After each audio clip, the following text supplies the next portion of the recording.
जय हिंद साथियों, मैं आपका दोस्त उमाशंकर पंचोली। स्वागत है आप सबका साहित्य शिखर क्लासेस के यूट्यूब चैनल पर। आज हम अपनी क्लास में बात करने वाले हैं आदिकाल के बारे में। आज से हम आदिकाल स्टार्ट करेंगे और आज देखेंगे आदिकाल का नामकरण। अलग अलग विद्वानों ने आदिकाल को अलग अलग नाम दिए हैं, तो उसके बारे में बात करेंगे।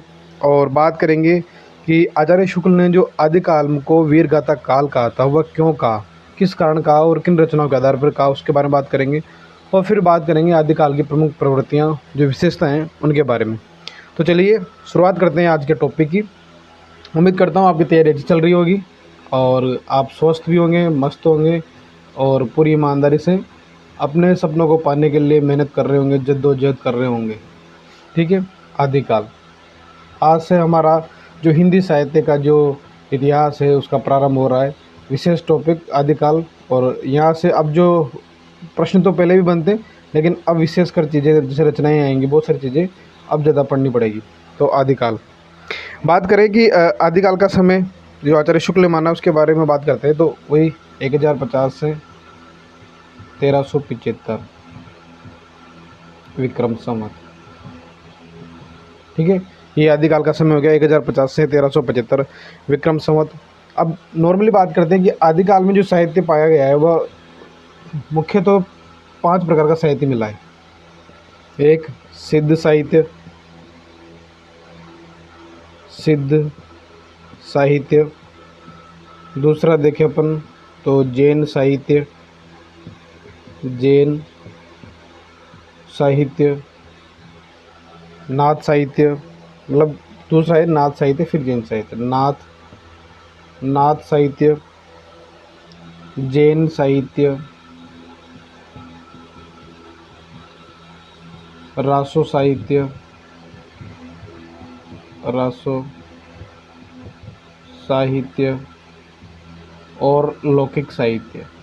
लौकिक साहित्य भी रचा गया है, लौकिक साहित्य। तो आदिकाल में 5 प्रकार के साहित्य रचे गए हैं। सिद्ध साहित्य, नाथ साहित्य, जैन साहित्य, रासो साहित्य और लौकिक साहित्य। अब बात करते हैं इस बिंदु में, सबसे पहले करते हैं आदिकाल के नामकरण के बारे में बात करते हैं। ये लिख लीजिए आप, सिद्ध साहित्य, नाथ साहित्य, जैन साहित्य और रासो साहित्य और लौकिक साहित्य, 5 प्रकार का साहित्य मिला है। सबसे पहले बात करें सिद्ध साहित्य, इनमें आएंगे। उससे पहले बेसिक बात कर लेते हैं आदिकाल के नामकरण की। आदिकाल के प्रमुख जो विद्वानों ने क्या क्या नाम दिए, फिर आदिकाल की प्रवृत्तियाँ क्या रही है, उसके बाद आएंगे अपन सिद्ध साहित्य में। ठीक है, तो बात करते हैं आदिकाल का नामकरण। आदिकाल का नामकरण। अब अलग अलग विद्वानों ने अलग अलग नाम दिए। किसी ने क्या नाम दिया है, किसी ने क्या नाम दिया है।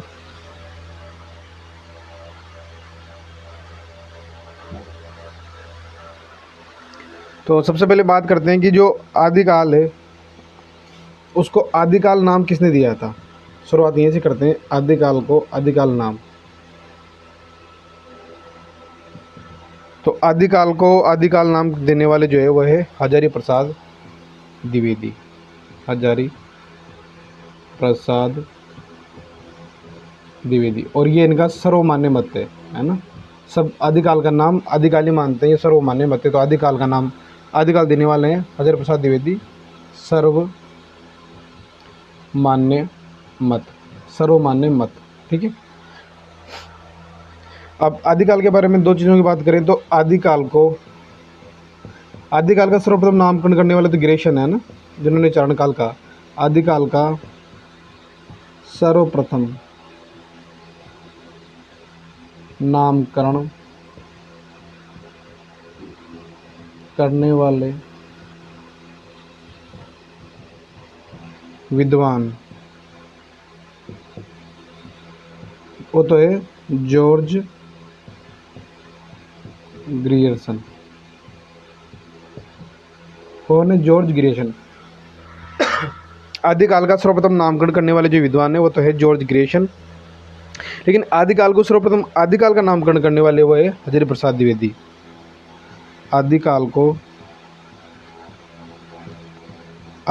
का सर्वप्रथम आदिकाल नामकरण करने वाले विद्वान हजारी प्रसाद द्विवेदी। ठीक है, कौन है? हजारी प्रसाद द्विवेदी। तो एक बात तो क्लियर हो गई कि आदिकाल को जो नाम दिया है आदिकाल, वो एक तो हजारी प्रसाद द्विवेदी का दिया हुआ है जो कि सर्व मान्यता प्राप्त है। और आदिकाल का सर्वप्रथम नामकरण करने वाले विद्वान जॉर्ज ग्रेशियन थे, इन्होंने चारण काल कहा था। और बात करते हैं कि आदिकाल का सर्वप्रथम आदिकाल ही नाम देने वाले विद्वान वो है हजारी प्रसाद द्विवेदी। अब बात करते हैं दूसरे नामकरण की। आदिकाल के बाद जो दूसरा विशेष नाम जो प्रचलित है वो है आदिकाल को वीर गाथा काल। वीर गाथा काल कहने वाले विद्वान कौन है? तो आप सभी जानते हैं, वीर गाथा काल कहने वाले हैं आचार्य रामचंद्र शुक्ल। आचार्य रामचंद्र शुक्ल। आशा करता हूँ कि आपको क्लासेस अच्छी लग रही होगी, आप रेगुलर नोट्स बना रहे होंगे, आप रेगुलर रिवीजन कर रहे होंगे। और ये मान के चलें कि आपका एग्ज़ाम जब भी हो उससे पहले मैं आपका कोर्स कंप्लीट करवा दूंगा और मेरे स्तर पे आपका कोर्स अच्छे तरीके से कंप्लीट होगा। इसके साथ आपके बहुत सारे कमेंट्स इस बारे में आते हैं कि सर आपके नोट्स सफिशिएंट है क्या, बुक्स पढ़े या नहीं पढ़े। तो मेरा कहना है कि अभी आपके पास काफ़ी टाइम है, क्योंकि हर चीज़ में यहाँ नहीं लिखवा नहीं सकता, क्योंकि मैं पूरी किताब नहीं लिखवा रहा, बहुत ऐसी चीज़ें लिखवा रहा हूँ जो जहाँ से 99% संभावना है कि क्वेश्चन आने की। लेकिन आपके पास जैसे कि सरस्वती पांडे वाली किताब है, मनोज मिश्रा सर की किताब है, किसी के पास के आर में ये किताब है, तो वो किताब रेफरेंस के तौर पर जरूर लें। एक किताब तो एक्स्ट्रा पढ़ के चले। नोट्स बना रहे हैं, अब आप क्या करें कि इस जो मैंने बताया था पहले कि ये स्पेस छोड़ रखा है ना पेज में, इस तरह आप लगभग जैसे मान लो पूरा ये पेज है, तो इतने हिस्से में लेके 80% हिस्से में लेके 20% खाली छोड़ दें इधर पीछे वाला। उसमें क्या होगा, जैसे मान लो आपने सरस्वती पांडे वाली पुस्तक पढ़ी और कोई चीज़ ऐसी है जो इसमें नोट्सों में नहीं है, तो आप उसे एक्स्ट्रा इधर ऐड कर लें। उससे क्या होगा, नोट्स पर्याप्त पूरे बन जाएंगे और ये जो नोट्स हैं बाद में जब रिवीजन करोगे एग्ज़ाम के टाइम तब आपको बहुत सहूलियत रहेगी। इसलिए मेरा मानना है कि अभी बुक्स पढ़ना चाहिए आपको। वो तो चलो एग्ज़ाम आ गए और टाइम नहीं है तो फिर नोट सफिशिएंट, इनसे बाहर कुछ नहीं आएगा। लेकिन फिर भी ये कि अगर आप एक बुक्स लेके चलते साथ में पढ़ते हैं तो उससे क्या है कि एक तो दिमाग का सोचने का जो स्तर है वो बढ़ता है, उसके साथ साथ एक कॉन्फिडेंस भी बढ़ता है कि हाँ अब मैं पूरी तरह से परिपक्व हूँ, हर तरह से मैंने किताबें पढ़ रखी है, नोट्स भी पढ़ रखे हैं और मेरा एक स्तर आ चुका है। इसलिए किताब पढ़नी चाहिए मेरे हिसाब से। आप लोगों का बहुत सारा कमेंट्स था तो इसलिए मैंने सोचा कि इसका जवाब दे दूँ। अब वीर गाथा काल किसने कहा है? तो आचार्य रामचंद्र शुक्ल ने। ये वीर गाथा काल, वीर गाथा युग और वीर काल, ये तीन नाम है, इनको एक साथ याद कर लें। रुकिए, दूसरा है कि वीर गाथा युग, वीर गाथा याद रखना है कि वीर गाथा काल तो कहा है आचार्य शुक्ल ने, और वीर गाथा युग कहा है श्याम सुंदर दास ने। श्याम सुंदर दास किसने कहा है? वीर गाथा युग श्याम सुंदर दास ने। और वीर काल किसने कहा है? वीर काल किसने कहा है? तो ये कहा है विश्वनाथ प्रसाद मिश्र।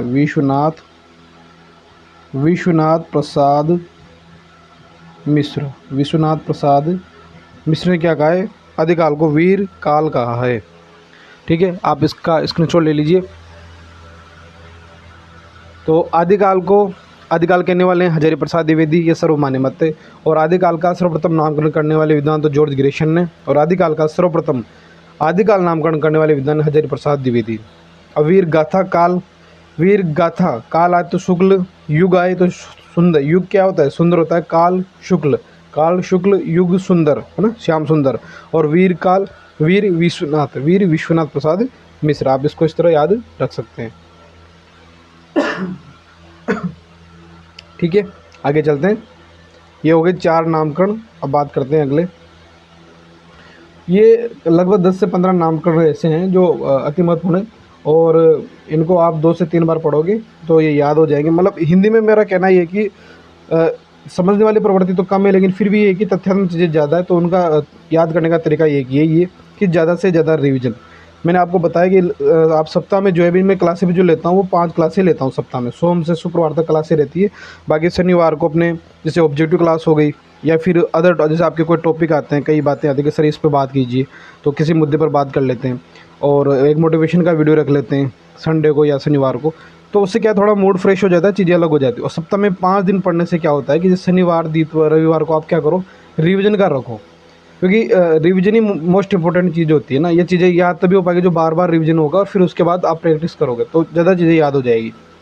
रिवीजन का क्या रखें, आज जो पढ़ लिया कल उसका रिवीजन कर लो, फिर कल जो पढ़ रहे हैं उसको पढ़ने से पहले जो आज क्या पढ़ा था उसका रिवीजन कर लो, और ऐसे करके फिर सप्ताह में एक बार वापस कर लो, फिर महीने में लास्ट के 1-2 दिन, 3-4 दिन में वापस जो पढ़ा है पूरा महीने का उसका रिवीजन कर लो, बस हो गया काम। उसमें आराम से आपके जो क्वेश्चन है वो कहीं बाहर जाने की संभावना है नहीं, गलत होने की संभावना नहीं है। बात कर रहे हैं अगले नामकरण की, तो अगला नामकरण है आदिकाल को चारण काल।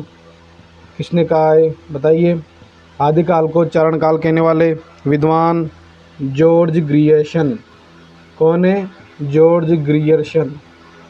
और आप सबको पता है कि आदिकाल का नामकरण करने वाले पहले विद्वान में कौन है? George Grierson. क्या नाम दिया? चारण काल। बात करें चारण काल के साथ साथ अगला नामकरण है संधि चारण काल। संधि चारण काल। तो चारण काल तो क्या केवल कहने वाले हैं ग्रेशन, और संधि अगर आ जाता है तो है राम कुमार वर्मा। राम कुमार वर्मा। राम कुमार वर्मा इन्होंने कहा है संधि चारण काल। संधि चारण काल राम कुमार वर्मा। संधि चारण काल राम कुमार वर्मा। बात करते हैं अगले आदिकाल के नामकरण की, तो अपभ्रंश काल। अपभ्रंश अपभ्रंश काल। अपभ्रंश काल। अपभ्रंश काल कहने वाले दो विद्वान हैं, एक तो ये डॉक्टर धीरेन्द्र वर्मा और एक बच्चन सिंह। तो अपभ्रंश डॉक्टर धीरेन्द्र वर्मा और बच्चन सिंह। डॉक्टर धीरेन्द्र वर्मा और बच्चन सिंह जो है इनका है अपभ्रंश काल। अपभ्रंश काल, ठीक है। अब बात करते हैं अगले विद्वान की, तो उन्होंने नाम दिया है अंधकार काल। अंधकार। अब अंधकार काल में क्या खिलेगा? कमल। अंधेरे में कौन क्या खिल रहा है? कमल खिलेगा। अंधेरे में उजाला लाएगा कमल। तो अंधकार काल कमल कुल श्रेष्ठ। कमल कुल श्रेष्ठ। अंधेरे में वही रहेगा जो श्रेष्ठ होगा, तो अंधकार काल कमल कुल श्रेष्ठ। अगले आदिकाल के नाम की बात करें तो वह है उद्भव काल। अंधेरा हो गया, अब उद्भव होगा। उद्भव काल। उद्भव काल। और उद्भव काल किसने दिया है? वासुदेव सिंह ने। वासुदेव सिंह। वासुदेव सिंह ने दिया है उद्भव काल। उद्भव काल।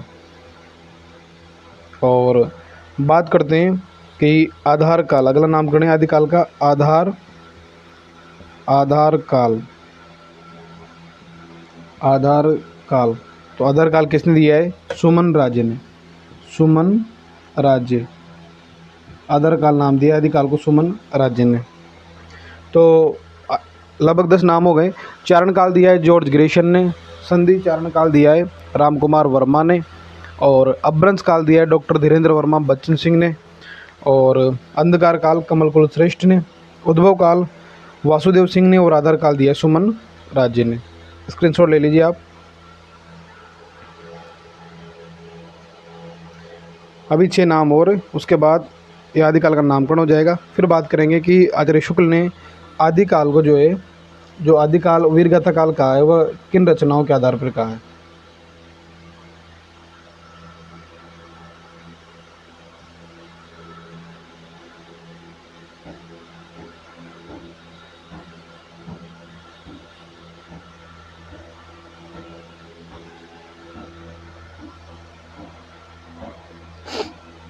बात करें अगले नामकरण की, तो आदिकाल को अगला नामकरण जो दिया है वह है बीज वपन काल। बीज वपन काल। आप सभी को पता है बीज वपन काल नाम देने वाले हैं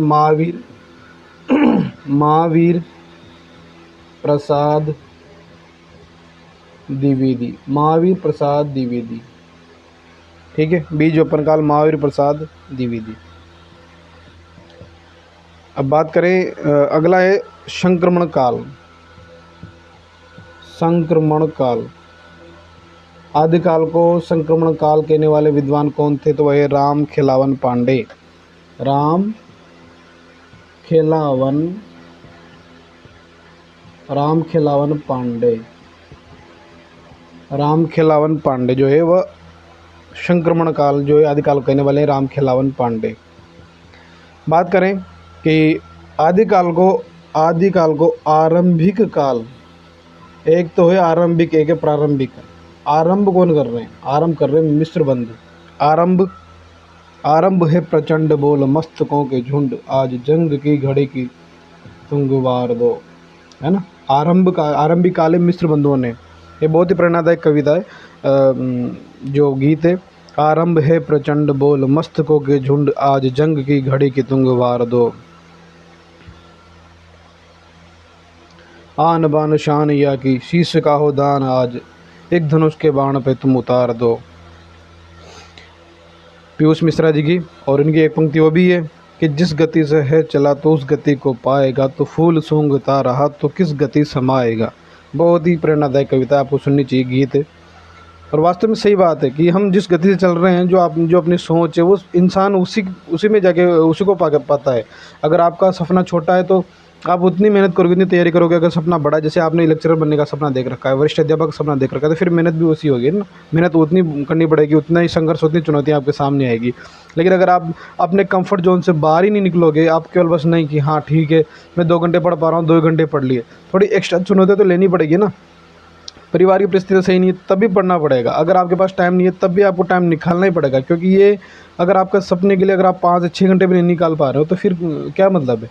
तो वही तो है कि तू जिस गति से है चला तो उस गति को पाएगा, तो फूल सूंघता रहा तो किस गति समाएगा। तो अपने फूल सूंघने का मतलब है अपने कंफर्ट जोन से बाहर निकलो, तो फूल सूंघता रहा तो किस गति समाएगा। अगर अपने कंफर्ट जोन से बाहर ही नहीं निकलोगे तो फिर कहाँ जाके आपको मंजिल मिलने वाली है। तो अपनी जो है ना चुनौतियाँ तभी आएगी, अपने कंफर्ट जोन से बाहर निकलोगे तब देखोगे कि हाँ चुनौतियाँ कैसी क्या नहीं है, उनका सामना करोगे फिर सफलता मिलनी स्वाभाविक है। तो आरंभिक काल मिस्र बंधुओं ने ना। दूसरा का नामकरण है प्रारंभिक काल। प्रारंभिक काल, और प्रारंभिक काल के साथ साथ शून्य काल भी नाम दिया है। शून्य काल, प्रारंभिक काल और शून्य काल नाम देने वाले हैं। गणपति चंद्रगुप्त। गणेश जी का नाम लेके हम किसी भी काम की क्या करते हैं, प्रारंभ करते हैं, उसका शुरुआत करते हैं। प्रारंभ गणपति चंद्र से ना। आरंभ मिस्र बंधुओं ने किया, प्रारंभ गणेश जी का नाम लेके करते हैं। और लास्ट है एक है जय काव्य काल।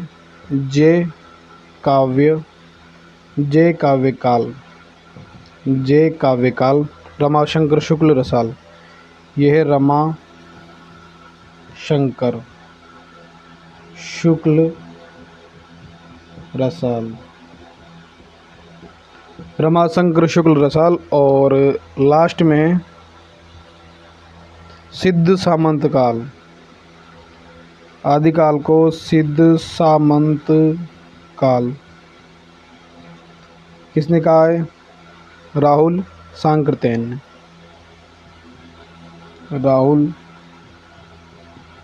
सांकृत्यायन,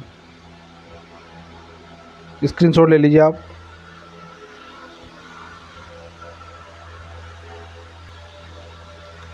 ठीक है, तो ये हो गया आदिकाल का नामकरण। बीजोपन काल महावीर प्रसाद द्विवेदी ने कहा है, संक्रमण काल राम खेलावन पांडे ने कहा है, आरंभिक काल मिस्र बंधुओं ने कहा है, प्रारंभिक काल शून्य काल गणपति चंद्रगुप्त ने कहा है, जय काव्य काल रमाशंकर शुक्ल रसाल ने, और सिद्ध सामंत काल राहुल सांकृत्यायन ने। एक बार आप मेरे साथ मन में बोलेंगे, मैं बोल रहा हूँ आपको बोलना है, आपको रिपीट करनी चीज़ें, तब ज़्यादा याद होगी, ठीक है ना। तो बताओ आदिकाल नामकरण सर्वप्रथम किसने दिया आदिकाल को नामकरण? George Grecian. आदिकाल सर्वप्रथम किसने कहा? आचार्य प्रसाद द्विवेदी। वीर गाथा काल शुक्ल, वीर गाथा युग सुंदर श्याम सुंदर, वीर काल वीर विश्वनाथ प्रसाद मिश्र, चारण काल ग्रेशन, और संधि चरण रामकुमार वर्मा, अभ्रंश डॉक्टर धीरेन्द्र वर्मा बच्चन सिंह, अंधकार कमल, अंधेरे में कमल, अंधकार कमल कुल श्रेष्ठ, उद्भव वासुदेव सिंह, आधार सुमन राज्य, आधार काल सुमन राज्य, बीज वपन महावीर प्रसाद द्विवेदी, संक्रमण राम खिलावन पांडे, आरंभ मिश्र बंधुओं ने, प्रारंभ गणेश जी का नाम लेके गणपति चंद्र गुप्त, जय काव्य रमाशंकर शुक्ल साल और सिद्ध सामंत काल राहुल सांकृत्यायन।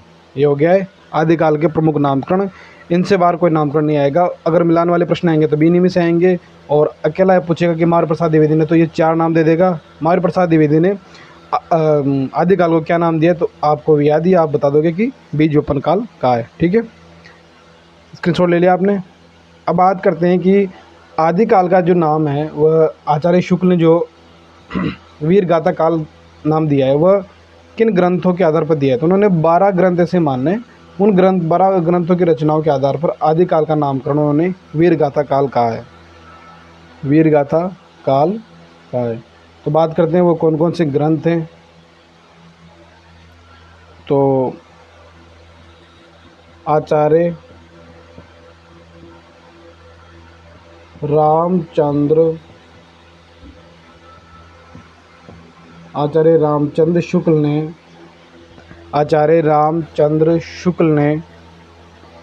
आदिकाल को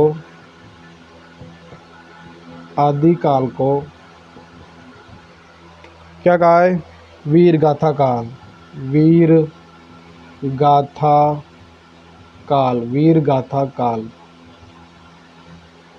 आदिकाल को आचार्य रामचंद्र शुक्ल ने आदिकाल को वीर गाथा काल का नाम 12 ग्रंथों या रचनाओं के आधार, 12 ग्रंथों के आधार पर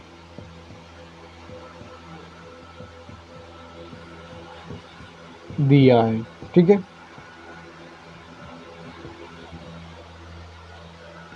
बारह जो ग्रंथ है उनके आधार पर नाम दिया है। अब बात करते हैं कि वो 12 ग्रंथ कौन कौन से हैं ना। तो 12 ग्रंथों की बात करें तो उनमें 4 जो 12 ग्रंथ हैं उन 12 ग्रंथों के नाम से बात करें उसके पहले बता दूं मैं आपको कि जो 4 ग्रंथ है वो तो है अपभ्रंश भाषा में, साहित्यिक भाषा में, और जो 8 ग्रंथ है वो है देश भाषा या जन भाषा में, है ना। देश भाषा उस समय की जो देश भाषा थी, जन भाषा थी, उसमें 8 ग्रंथ और 4 ग्रंथ जो है वो साहित्यिक भाषा में। तो बात कर लेते हैं 12 ग्रंथों की। तो इधर तो एक तरफ लिख लेते हैं, आप इसी तरह लिखना, साहित्यक जो है साहित्यिक रूप या अपभ्रंश भाषा। तो पहले वो जो 4 ग्रंथ हैं उनके बारे में बात कर लेते हैं, साहित्यिक रूप अपभ्रंश भाषा के।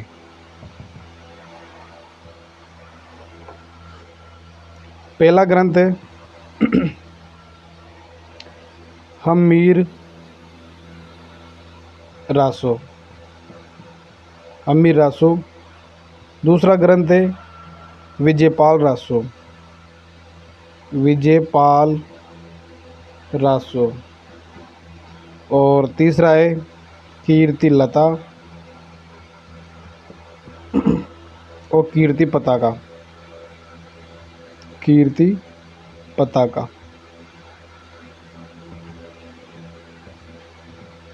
ये साहित्यिक रूप 4 जो ग्रंथ हैं अपभ्रंश भाषा के, ये है हम्मीर रासो, विजयपाल रासो, कीर्ति लता और कीर्ति पताका। तो आप सभी को पता है कि हम्मीर रासो के लेखक तो कौन है, सारंगधर, और विजयपाल रासो के रचयिता है नल सिंह।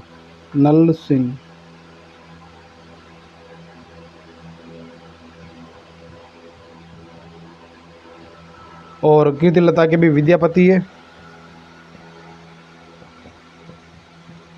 और कीर्ति पताका भी विद्यापति। तो ये तो 4 ग्रंथों हैं जो साहित्यिक रूप के हैं, अपभ्रंश भाषा के हैं। 8 ग्रंथों की बात करें तो 4 तो ये हो गए। तो हम्मीर, विजय, कीर्ति, हम्मीर की क्या हुई, विजय हुई, और उसके क्या फैली, दुगनी कीर्ति हुई, कीर्ति लता और कीर्ति पताका। हम्मीर, विजय, कीर्ति, है ना। हम्मीर, विजय, कीर्ति। इसका स्क्रीनशॉट ले लीजिए आप।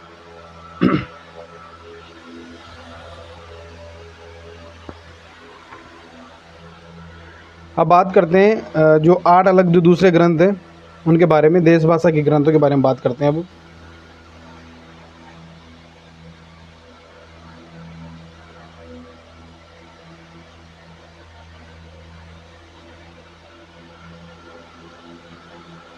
तो चार हो गए साहित्यिक भाषा या अपभ्रंश भाषा के, जिसमें हमीर, विजय, कीर्तिलता, कीर्ति पताका, कीर्तिलता, कीर्ति पताका।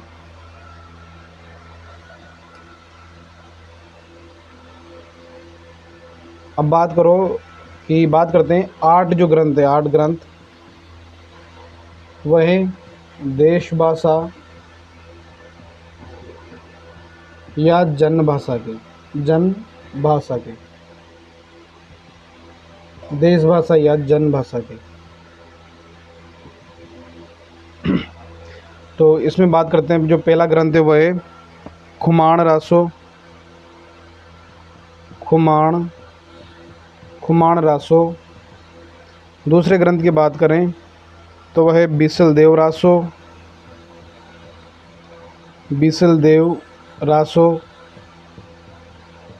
अगले ग्रंथ की बात करें तो वह है जयचंद प्रकाश, जयचंद प्रकाश। अगले ग्रंथ की बात करें तो जय मयंक जस चंद्रिका, जय मयंक जस चंद्रिका। और इधर बात कर लेते हैं अगले ग्रंथ की, वह है पृथ्वीराज रासो, पृथ्वीराज रासो। परमाल रासो,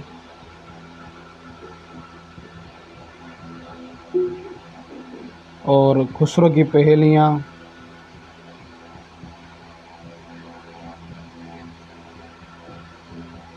और अंतिम है विद्यापति की पदावली, विद्यापति की पदावली।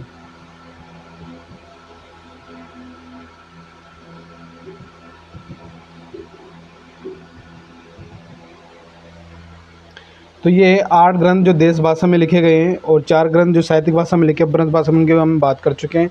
8 जो ग्रंथ है देश भाषा है, जनभाषा में खुमान, बिसल देव, है ना। तो इसमें 4 तो रासो हैं, खुमान, बिसल देव, पृथ्वीराज, परमाल, ये तो 4 रासो हैं। फिर जयचंद प्रकाश, जय चंद्रिका, खुसरो की पहेलियाँ और विद्यापति की पदावली।